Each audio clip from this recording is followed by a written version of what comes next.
네, 오늘 저녁에 주시는 말씀 역대하입니다. 역대하 34장 29절에서 33절입니다. 우리 한 목소리로 읽어보겠습니다. 시작. 왕이 사람을 보내어 유다와 예루살렘의 모든 장로를 불러 모으고 여호와의 절에 올라가매 유다 모든 사람과 예루살렘 주민들과 제사장들과 레위 사람들과 모든 백성이 노소를 막론하고 다 함께한지라. 왕이 여호와의 전 안에서 발견한 언약책의 모든 말씀을 읽어 무리의 귀에 들려주고 왕이 자기 처소에 서서 여호와 앞에서 언약을 세우되 마음을 다하고 목숨을 다하여 여호와를 순종하고 그의 계명과 법도와 율례를 지켜 이 책에 기록된 언약의 말씀을 이루리라 하고 예루살렘과 베냐민에 있는 자들이 다 여기에 참여하게 하매 예루살렘 주민이 하나님 곧 그의 조상들의 하나님의 언약을 따르니라. 이와 같이 요시야가 이스라엘 자손에게 속한 모든 땅에서 가증한 것들을 다 제거하여 버리고 이스라엘의 모든 사람으로 그들의 하나님 여호와를 섬기게 하였으므로 요시야가 사는 날에 백성이 그들의 조상들의 하나님 여호와께 복종하고 떠나지 아니하였더라. 아멘. 누가복음에도 나오고 마태복음에도 나오는 그 시대를 분간하는 분별력. 예수님은 그 분간하는 분별력을 갖지 못한 외식한 자들을 책망을 하셨어요. 천지의 기상이라고 하죠. 천지의 기상은 분간하되 이 시대는 왜 분간을 못하느냐. 분간이라고 할 때 interpret라는 단어를 썼어요. 해석이다. 또 마태복음에는 시대의 표적을 분별한다라고 얘기를 합니다. sign, 징조라고도 할 수 있는 그거죠. 저녁에 하늘이 붉으면 내일 날씨가 좋다. 또 아침에 하늘이 붉으면 날이 굳다. 뭐 이런 표시가 있습니다. 징조가 있는데, 자, 문제는 그 징조를 못 보는 게 아니에요. 그 징조를 해석을 못 한다는 것이 문제입니다. 주님이 마지막 때에 대한 얘기를 하셨을 때 세상의 마지막 징조에 대해서도 언급을 하셨어요. 그리고 세상 마지막 징조 가운데 또 징조가 인자가 오는 징조예요. 인자의 징조다, 이런 말씀을 하셨죠. 그러니까 우리는 예수님이 언제 오실지 때와 시기는 몰라요. 모르는데 하나님은 징조를 통해서 우리에게 인자가 오시는 것을 알려주신다는 겁니다. 마태복음 24장 29절 30절을 읽으면 이렇죠. 그날 환난 후에 즉시 해가 어두워지며 달이 빛을 내지 아니하며 별들이 하늘에서 떨어지며 하늘의 권능들이 흔들리리라. 그때 인자의 징조가 하늘에서 보이겠고 그때 땅의 모든 족속들이 통곡하며 그들이 인자가 구름을 타고 능력과 큰 영광으로 오는 것을 보리라. 네. 시기와 때는 아버지의 권한인데 징조는 우리에게 주셨어요. 오늘 우리도 2021년에 마지막 때를 보내고 있습니다. 마지막 수요일 예배예요. 그리고 마지막 주간을 보내고 있습니다. 이 마지막이라는 것이 우리에게 주는 의미가 있잖아요. 2020년부터 시작한 코로나 상황, 이것도 우리에게 전달하는 메시지가 있는데 징조는 확실해요. 그러나 과연 이 징조를 우리는 어떻게 해석했느냐. 해석에 대한 것을 우리에게 맡기셨는데 그것을 못하는 사람에게 주님은 책망을 하셨다는 겁니다. 이게 그냥 벌어진 일이 아니거든요. 그냥 일어난 사건이 아니고 그냥 뭐 보여지는 현상이 아니라 하나님이 시대를 해석할 수 있도록 사인을 보여주신 건데 과연 이 전염병이라는 것을 통해서 우리는 어떤 해석을 내렸느냐 하는 겁니다. 이 성경을 보면은 누가복음 21장 11절에 보면 전염병이라는 것은 환난의 날을 우리에게 알려주는 대표적인 징조 가운데 하나예요. 우리가 지금 환난의 날을 맞이하고 있다. 경각심을 갖게 하는 거죠. 세상 끝에 대한 경각심을 갖게 해주는 거죠. 자연 현상을 통해서 가르치시는 그런 어떤 세상의 끝날의 징조도 있지만 그렇지만 또 굉장히 영적으로 우리에게 주시는 징조도 있거든요. 자, 오늘 본문이 멸망이 가까울 때, 이제 세상 끝과는 좀 다른 의미일 수 있지만 유다 나라가 멸망하는 것도 끝이 오는 거거든요. 그런데 그런 멸망이 찾아온다고 할 때 하나님이 자연현상으로만 징조를 보여주는 것이 아니라 영적인 징조를 통해서도 끝이 다가왔다는 것을 알려주신다는 거예요. 그러면 그 영적인 징조가 뭐냐? 오늘 본문으로 돌아오면 30절의 말씀에 이런 말씀이 기록이 되어 있어요. 여호와의 전 안에서 발견한 언약책. 예, 중간 밑에쯤 있죠? 여호와의 전 안에서 발견한 언약책, 율법책. 아니 이게 무슨 말세에 대한 징조입니까? 여호와의 전 안에서 율법책을 발견한 것이 그게 왜 끝나라고 연결이 된 거예요? 하고 이제 질문을 던지겠죠. 당연히 질문을 던질 수밖에 없어요. 자, 설명을 이제 우리가 좀 들어야 합니다. 이 오늘 배경이 되는 것이 요시야 왕이에요. 요시야 왕. 이 요시야 왕은 실제적으로 유다의 마지막 의로운 왕이에요. 이 요시야 이후로는 매우 빠르게 시대가 전개가 되고 멸망이 23년 후에 찾아옵니다. 요시야 왕 아들이 여호아하스인데 3달 만에 폐위가 돼요. 애굽 왕이 올라와서 폐위를 시키고 다른 왕을 세우죠. 그게 여호야김이에요. 그리고는 이제 11년을 다스리는데 11년을 다스리는 중에 느부갓네살 왕이 올라와서 여호야김을 바벨론으로 끌어갑니다. 그리고는 그 아들 여호야긴을 세워요. 그 여호야긴을 세우는데 걔가 8살이에요. 8살인데 석 달을 통치했는데 걔도 바벨론으로 끌고 갑니다. 근데 참 놀라운 말씀이 오늘 그 한 장만 넘기시면 36장 9절의 말씀에 그 여호야긴을 소개하고 있거든요. 근데 여호야긴이 왜 그 지경을 당했느냐 하니까 여기 분명히 이유를 밝혔어요. 36장 9절의 말씀이 이렇습니다. 여호야긴이 왕 위에 오를 때에 나이가 8세라 예루살렘에서 석 달 열흘 동안 다스리며 여호와 보시기에 악을 행하였더라. 아니 8살짜리가 악을 행하면 뭐 얼마나 행하는데 이 석 달 열흘 동안 악을 행했다고 기록을 남겼을까요? 이 악을 행하는 것은요, 나이가 어리다고 해서 이게 제외가 되는 게 아닙니다. 그래서 나라를 망하는 길로 이 8살 아이가 왕에 올라서 행하였다는 거예요.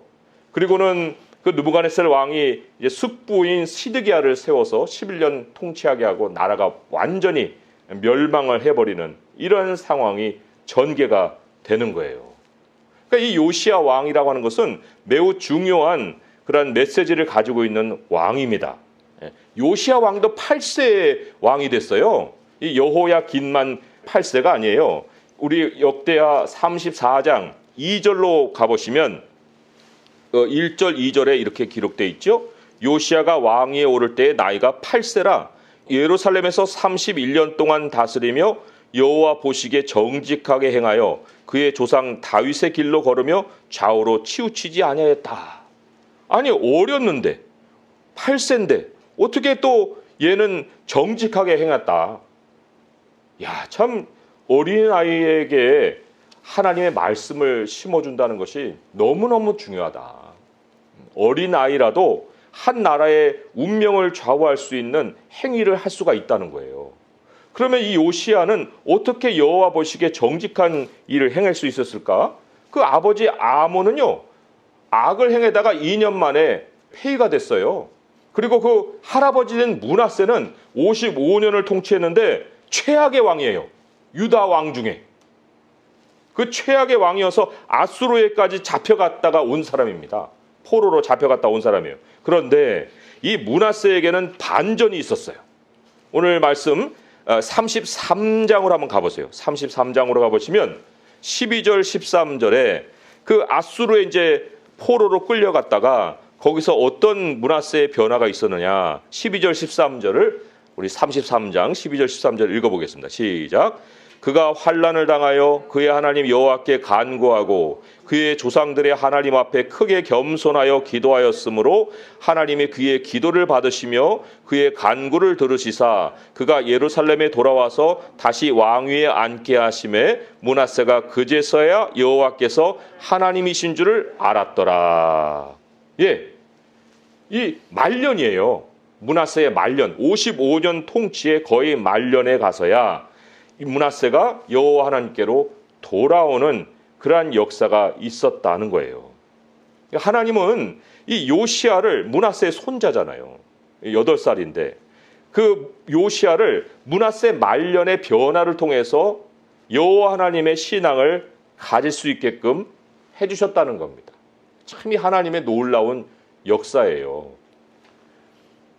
자, 이 요시야가 이제 31년을 통치를 했거든요.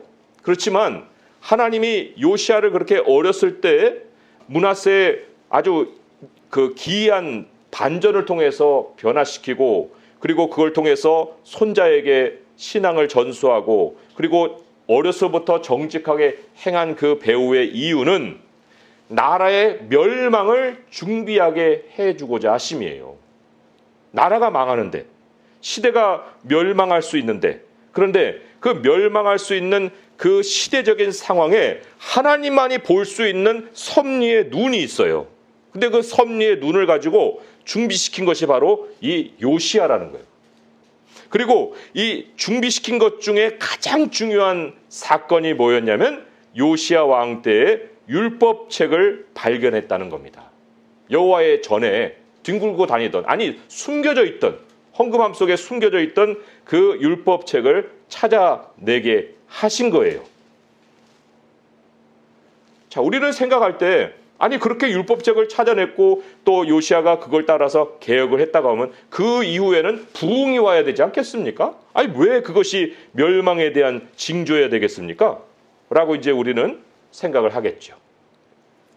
이 므낫세가 마지막에 돌아오긴 했지만 므낫세를 통해서 하나님이 굉장히 많은 멸망의 징조를 가르치셨습니다.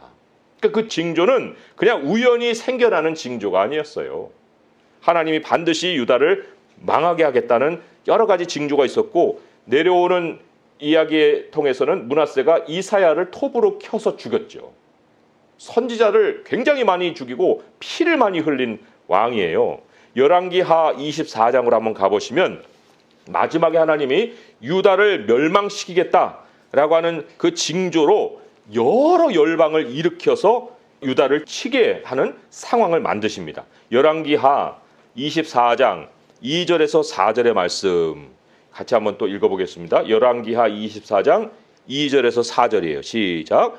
여호와께서 그의 종 선지자들을 통하여 하신 말씀과 같이 갈대아의 부대와 아람의 부대와 모압의 부대와 암몬 자손의 부대를 여호야김에게로 보내 유다를 쳐 멸하려 하시니 이 일이 유다의 임함은 곧 여호와의 말씀대로 그들을 자기 앞에서 물리치고자 하심이니 이는 므낫세에 지은 모든 죄 때문이며 또 그가 무죄한 자의 피를 흘려 그의 피가 예루살렘에 가득하게 하였음이라.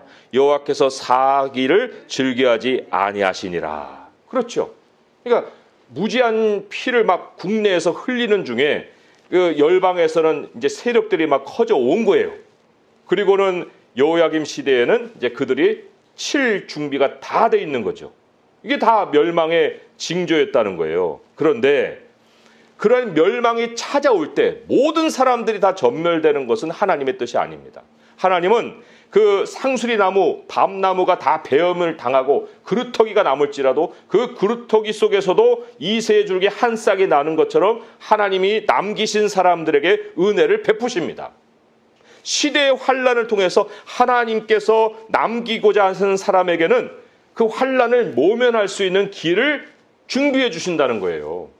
그게 바로 요시야 왕을 통해서 말씀을 재발견하게 해주심으로 그 말씀 앞으로 돌아오는 길을 열어주신 겁니다.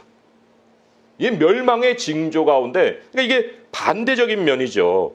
반대적인 면인데 무언가 말씀에 대한 큰 변화, 사람들의 심령의 변화 이런 것이 있는 것은 그 이후에 큰 어떤 더 좋은 세월이 온다 하는 그런 사인이라기보다는 그 이후에 엄청난 어려움이 닥쳐올 것이라고 하는 하나의 징조라는 거예요. 우리가 평양 대부흥을 잘 알지요.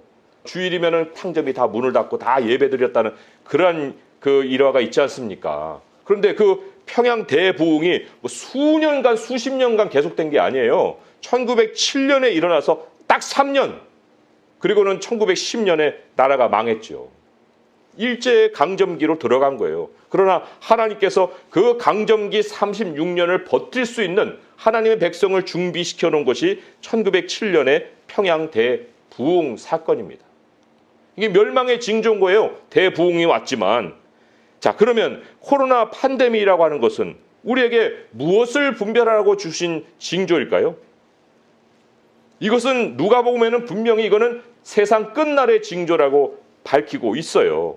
그러면 하나님께서 지금 그런 상황을 지역적으로 주신 것이 아니라 전 세계적으로 주신 것이면 이러한 마지막 때를 알리는 징조 가운데 므낫세가 많은 사람의 피를 흘린 그러한 징조를 남기고 죽었는데, 그런데 하나님께서 그것으로 끝낸 것이 아니라 요시야에게 그런 말씀의 계획을 주신 것이라면 하나님께서 오늘날에 우리에게 남은 자에게 주시는 징조는 또한 무엇일까 하는 거예요. 그것은 어떤 모양이로든지 요시야와 같은 이런 방법이든지 아니든지 간에 하나님의 백성에게 방치되었던, 하나님의 백성이 방치하고 있던 그 말씀을 다시 발견하게 하는 사건을 일으키시는 겁니다.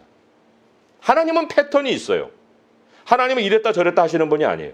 말씀을 발견하게 하신다는 거예요. 말씀을 발견한다는 게 어떤 거예요? 여기 말씀이 있네? 이게 말씀 발견이 아닙니다. 여기 새로운 깨달음이 있네? 이게 말씀 발견의 의미가 아니에요. 오늘 본문으로 돌아와서 말씀을 발견한다는 것이 어떤 것일까? 31절의 말씀 우리 같이 한번 또 읽어보겠습니다. 31절의 말씀, 본문이에요. 시작. 왕이 자기 처소에 서서 여호와 앞에서 언약을 세우되 마음을 다하고 목숨을 다하여 여호와를 순종하고 그의 계명과 법도와 율례를 지켜 이 책에 기록된 언약의 말씀을 이루리라 하고. 네, 여기 보면은 언약의 말씀이라고 나오죠. 이 책에 기록된 언약의 말씀. 이 성경 전체에 기록된 것이 언약의 말씀이에요. 약속의 말씀이에요. 하나님과 우리가 약속을 맺은 말씀이에요. 그러면 말씀을 다시 발견한다는 것은 무엇이에요? 하나님과 다시 약속하는 거예요.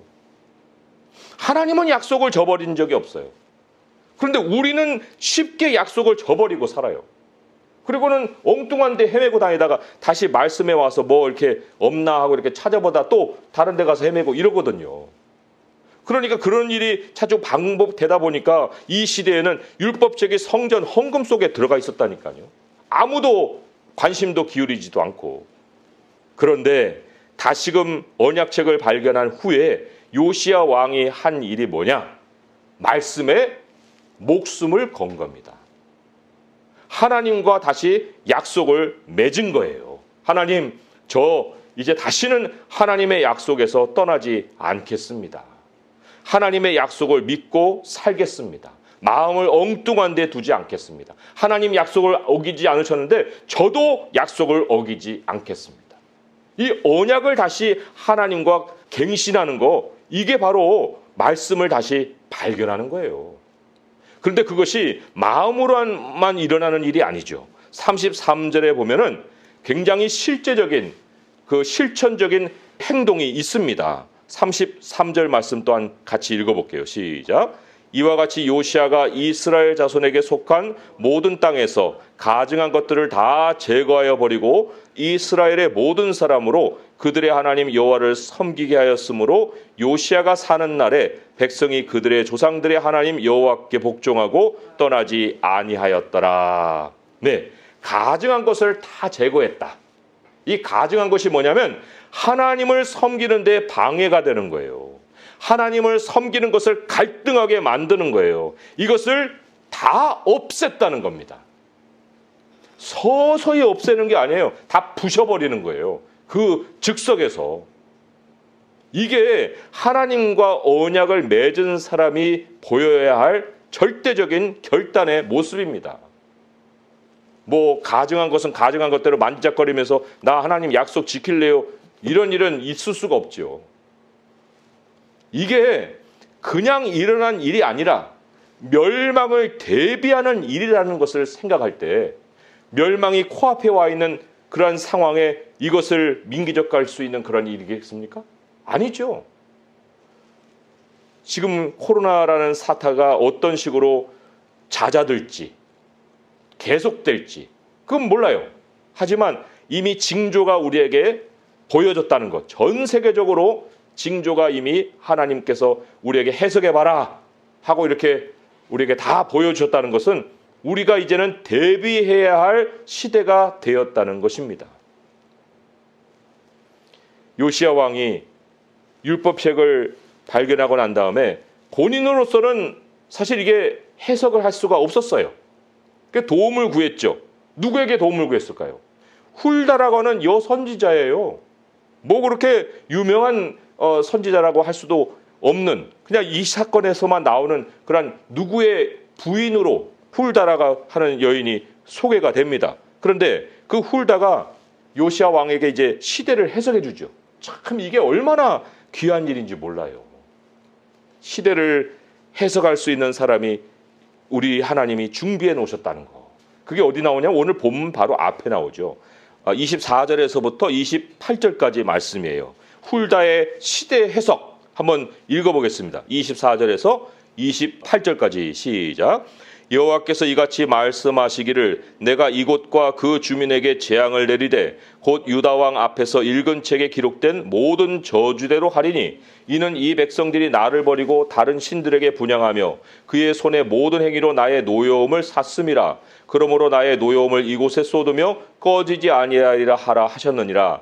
너희를 보내어 여호와께 묻게 한 유다 왕에게는 너희가 이렇게 전하라. 이스라엘의 하나님 여호와께서 이같이 말씀하시기를 네가 들은 말을 의논하건대 내가 이곳과 그 주민을 가리켜 말한 것을 네가 듣고 마음이 연약하여 하나님 앞 곧 내 앞에서 겸손하여 옷을 찢고 통곡하였으므로 나도 네 말을 들었노라. 여호와가 말하였느니라. 그러므로 내가 네게 너의 조상들에게 돌아가서 평안히 묘실로 들어가게 하리니 내가 이곳과 그 주민에게 내리는 모든 재앙을 내가 눈으로 보지 못하리라 하셨느니라. 이에 사신들이 왕에게 복명하니라. 아멘.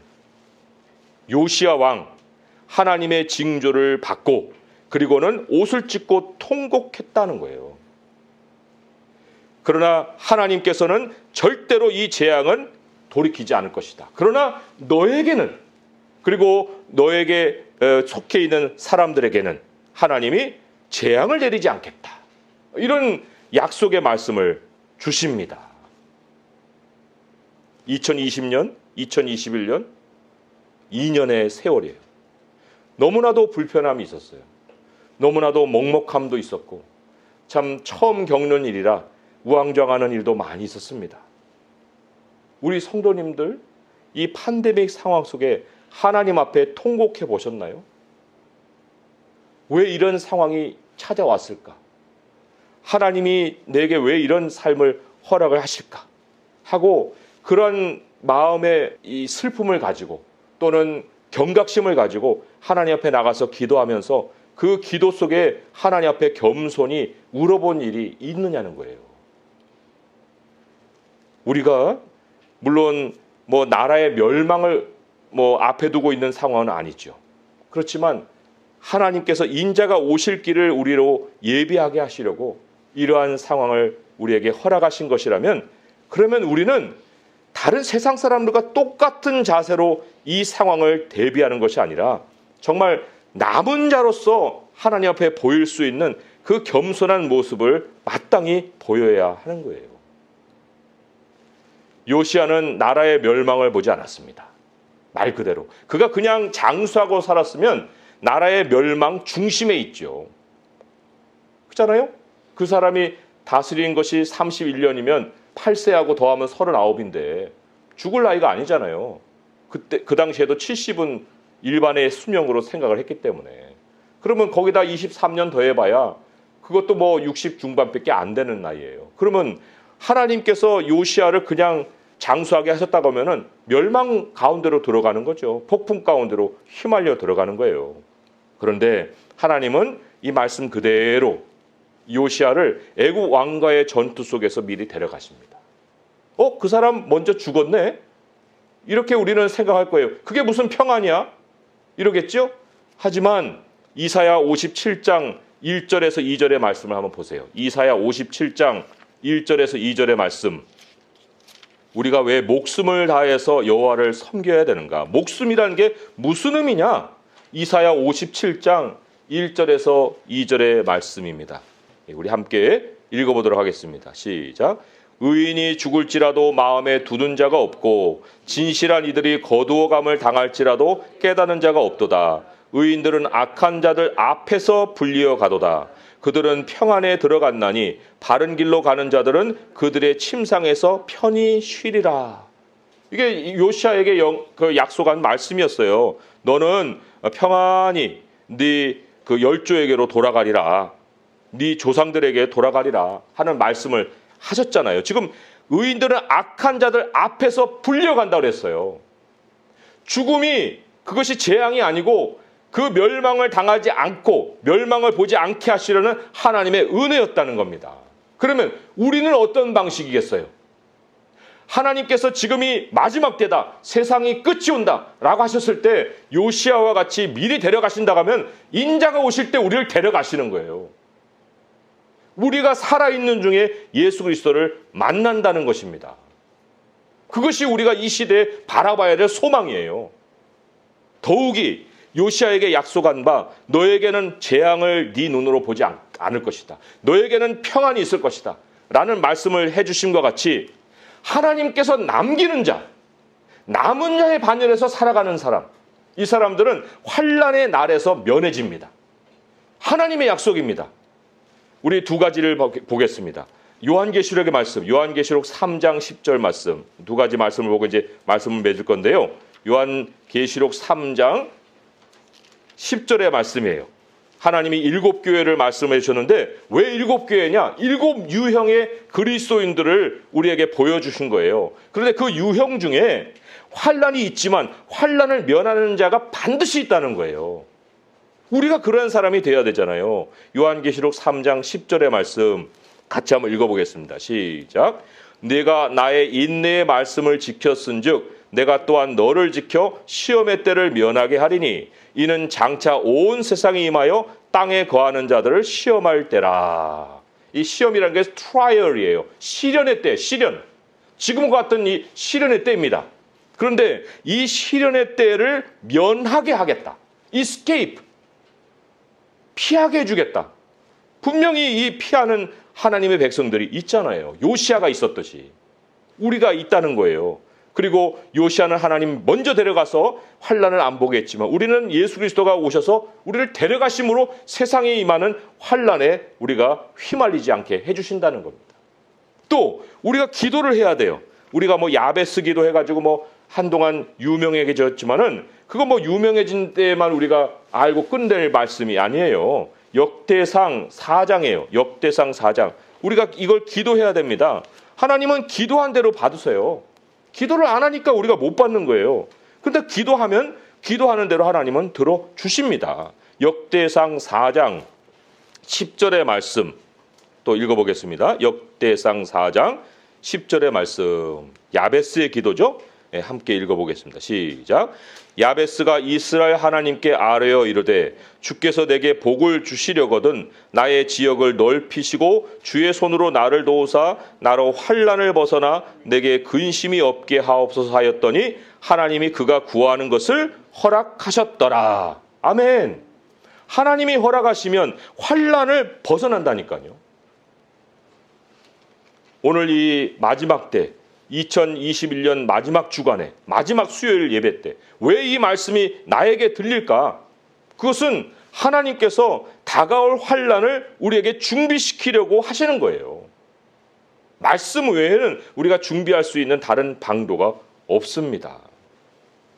우리가 다시금 이 시간에 하나님 앞에 가질 자세는 하나님과 나 다시 약속하죠. 하나님, 나 다시 약속할래요. 하나님만 섬길 거예요. 하나님, 내가 하나님을 섬기는데 방해되는 거 내가 정말 이 순간 내 마음으로부터 이제 먼저 제거합니다.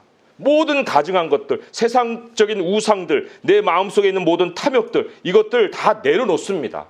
하나님, 나를 평안하게 인도하실 것을 믿습니다. 이 재앙에서 면하게 하실 줄 믿습니다. 이 모든 세상이 지금 혼란 속에 있고 팬데믹으로 해서 사람들이 두려움 속에 있는데 두려워하지 않겠습니다. 나에게 미래를 허락하시고 그리고 내가 사는 날까지는 평안하게 하시고 인자가 오셔서 나를 데려가실 줄 믿습니다. 그런 우리들의 마음의 확신을 가지고 2022년을 우리가 맞이할 때 그때 우리가 소망을 가지고 앞날을 맞이할 수가 있는 것입니다. 오늘 우리 말씀을 우리 마음속에 새겨서 8살의 나이에도 이렇게 할 수 있었는데 내가 지금 몇 살인데 이것을 못하고 있냐? 하는 마음을 가지고 하나님 이제 이후로 말씀을 발견하고 정직하게 행하고 주님과 동행하게 하시옵소서. 그러한 마음의 소망을 가지고 주님을 만날 수 있는 성도 될 수 있기를 주님의 이름으로 축원드립니다. 기도하겠습니다. 하나님 아버지 감사합니다. 오늘 이 저녁에 하나님께서 우리에게 다가올 마지막 시대의 어려움과 환난을 대비하시고자 우리에게 말씀을 들려주셨나이다. 율법책을 다시 발견한 것은 바로 하나님과의 약속을 다시금 확인하는 것입니다. 아버지여 목숨을 걸고 약속을 지키게 하여 주옵소서. 우리가 세상 것들을 만지작거리지 않게 하시고 그들은 그들대로 갈 것이나 하나님 우리는 남은 자로서의 모습을 지켜갈 수 있도록 하여 주시옵소서. 하나님 평강과 모든 삶의 길이 주님께 있사오니 하나님이 가르치신 그대로 따라갈 수 있게 하여 주시고 2022년 어떤 환난이 우리 앞에 다가올지라도 거기에서 두려워하지 않게 하시고 황망함을 갖지 않게 하시고 우리 하나님 앞에서 온전하고 담대하게 한 걸음 한 걸음 걸어갈 수 있게 인도하여 주옵소서. 우리 주 예수 그리스도 이름으로 감사하며 기도합니다. 아멘.